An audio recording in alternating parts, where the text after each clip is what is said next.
Hello, everyone. Happy Thursday. I'm super excited to be here with you today again for another story for our Storytime series. Today, we're going to be reading The Princess and the Pea. As always, I'm always excited, so let's get into it. Also, before I get into the story, I just want to wish you all a happy Thursday, and I hope you have a wonderful week. Remember to stay safe, and if you ever need anything, please never hesitate to reach out, and we'll always be here as a resource for you. So stay tuned. Today we'll be reading The Princess and the Pea. Andre was the most handsome prince. He was also the bravest, the strongest, and the kindest young man in living memory. When he came of age to be married, the king and queen determined that a princess should be his bride. "I will search for a real princess," Andre insisted. "A real princess has genteel manners, a kind and merry nature, and a caring heart. Beauty is not the most important thing." "And the real princess is just what you deserve," said the queen. The king promised to help his son find such a woman. The king and young prince set out on their royal steeds. They traveled around the country to find a real princess, asking at all the villages and all the splendid palaces. They found many beautiful young maidens. All of them thought Prince Andre was so handsome that they wanted to marry him. Ambitious parents were also eager to have their daughters make such an important royal match. But none was the real princess that Andre longed for. Some did not have gentle enough manners, and some had harsh voices. Some were too pushy or unloving, in other words, ill-natured. Finally, the king and Prince Andre had to return home. The prince was very sad. He had such hopes of finding a real princess. The royal cook tried to cheer him up.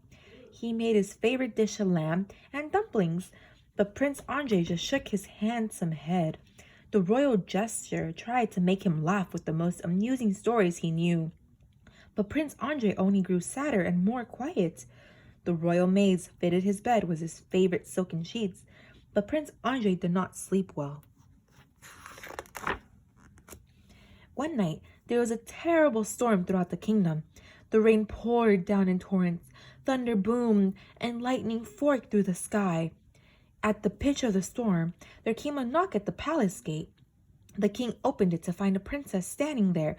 She was drenched, and rain steamed from her hair and ran out of her shoes. "Good evening, your majesty," she said politely. "I am a real princess, and I have come to marry your son." The king led her into the great hall to let her dry herself before the fire. Prince Andre thought she was lovely and entirely well-mannered, but still, he wondered whether she was a real princess. Why had she gone out in such a storm, all alone? When she was dry again, the princess told her story. Her name was Elaine, and she had come from a far kingdom. When she had heard about Prince Andre, she asked her father's leave to come back to his castle. "For I know that I am a real princess," she said. Her father had sent her in a royal carriage with guards. During the storm, lightning had struck a tree near the carriage. The horses had been so frightened that they bolted and ran away into the forest. The guards ran after the horses, telling Princess Elaine to stay with the carriage. But she was anxious to see the prince, so she came on foot alone. "A real princess does not give up," she said, "and I am a real princess." "We shall see," said the queen. Prince Andre and the king thought this maiden should be a true princess, but the queen said they should make sure. She went into the bedroom with 2 servants and took all the sheets and blankets off the bed. Then she laid a dried pea in the middle of the bed.